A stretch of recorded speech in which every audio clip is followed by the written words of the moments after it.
Hi handsome, welcome to another Black Desert in a Nutshell, the series where I explain parts of the game without all the unnecessary fluff. In today's episode we are going to have you do some grinding, this time for the infinite potions.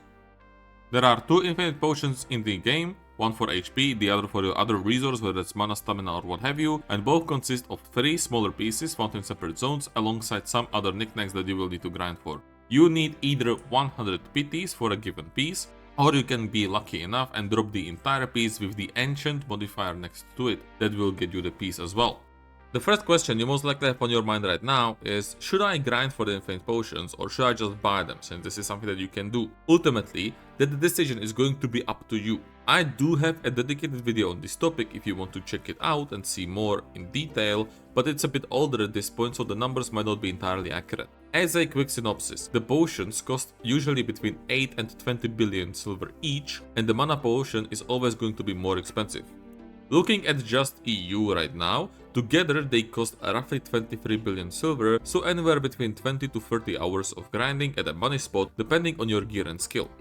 Grinding for the potions, you have 2 options. Either you go the old-fashioned way and you just hard focus on getting the potions as fast as possible by only grinding at that given spot, which should take you roughly 30 to 40 hours per potion on average, but the way better method nowadays to get the potions, in my opinion, is to only do the weekly quests. There is 1 weekly quest for each of the zone, which altogether should take you roughly 1, maybe 1.5 hours to do, and each of those weekly quests gives you 5 pities for its associated zone. So assuming that you also get a couple pities here and there while you are completing these quests, this should take you roughly 17, maybe 18 weeks of real time to get both of the potions if you go for them this way.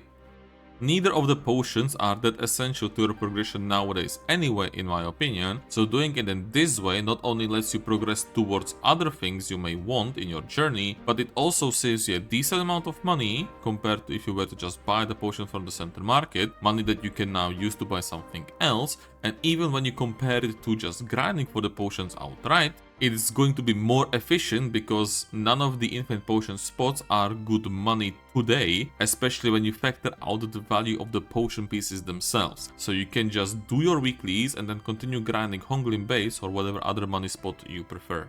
For the sake of simplicity, in the rest of the video we are going to assume you are grinding them in the old-fashioned way.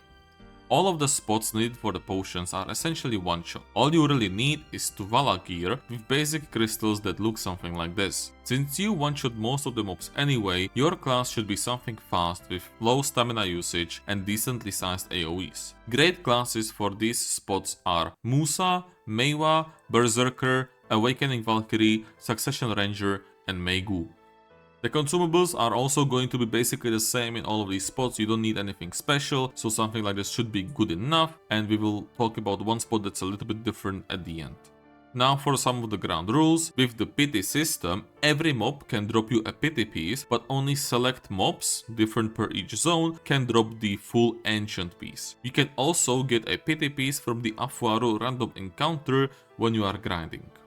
With the setup out of the way, let's quickly run you through all the spots you will need to go to get your infinite potions. Starting with the HP potion, first stop is Blood Wolves, also known as Cactum Tribe. Here it's only the Cactum Executioners and the Cactum Guards that spawn during the event you get every now and then that drop the full ancient piece. Best rotation for them is here, but this spot is really large, so you will have a lot of rotations you can go to.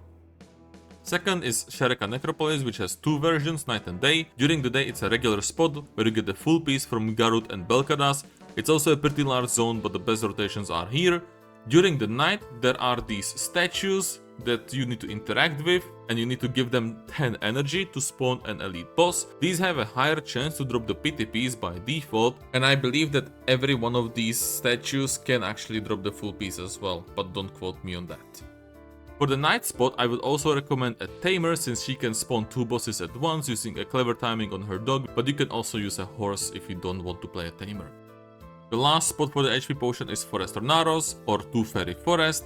The mobs who drop the full piece here are the Catcher and the Guardian, and again this space is very large, but I think that the best rotation is on top of the Marne Realm here. Moving on to the mana potion, the first spot is going to be Chira Ruins. The mobs who drop the full piece here all have the word Keeper in their name. There is a rotation with a large number of them located here in the zone, and the other alterations are okay for pities or if you just want to quickly do your weekly quest, but they have a very few if any of those Keeper mobs.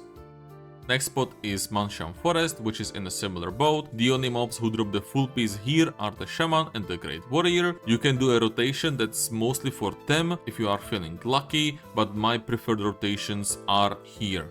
And finally, we have Navarn Steppe, which is the spot that is very different from all the others, as you don't actually grind for the potion piece here, but gather. You will need a tanning knife, which you will use on the Ferikas and Ferinas found in this zone. Your tanning knife should be the magic tanning knife, as it gives you the most gathering item drop rate, which is the most important thing if you want to get the pieces. You don't need any kind of other gathering gear outside of the tanning knife and the gathering artifacts, which should be gathering item drop rate, and this lightstone set. If you also have the hedgehog from the pearl shop, or I think the llama as well has the same ability, then use it for this spot as well, since they can also give you another pity piece. Your consumables for this spot will be different and will once again focus on getting as much gathering item drop rate as possible, and if you have items from events such as the Lara's Tea and you don't have anywhere else to use them, then 100% you should use them here, and this spot will, with enough gathering drop rate, become the fastest one.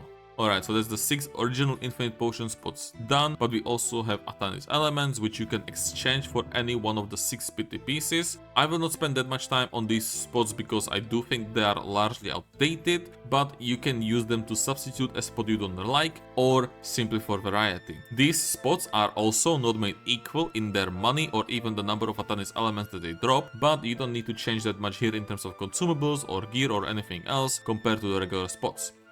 Remember that you cannot get the full piece in any of these spots. Now, for the better spots, for just the number of Atanis that they drop according to Garmov.com, you have Poly Forest, Padu's Habitat, and Kedri Ruins.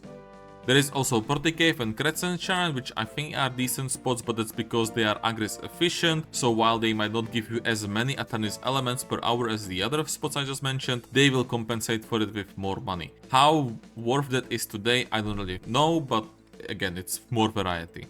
After you have obtained your potion pieces, you need to go to Grana and talk with Merindora. If you got the 100 pities, she will give you an additional item to simple alchemy with, the pities, to turn into the piece. If you got the ancient version, you just exchange it for the normal one. Then, you need to go to different node managers related to the Grindspots and give each of them a different sets of items. You can see those on your screen right now. After you have all the 5 necessary items for the infinite potion, you just combine them in the Yaz's pouch and there you go. Your very own infinite potions are done. And that's all there is to say about the infinite potions. Hope you enjoyed this video, handsome. Do let me know what other part of the game you'd like me to talk about next time. Remember to like and subscribe, and enjoy your grind.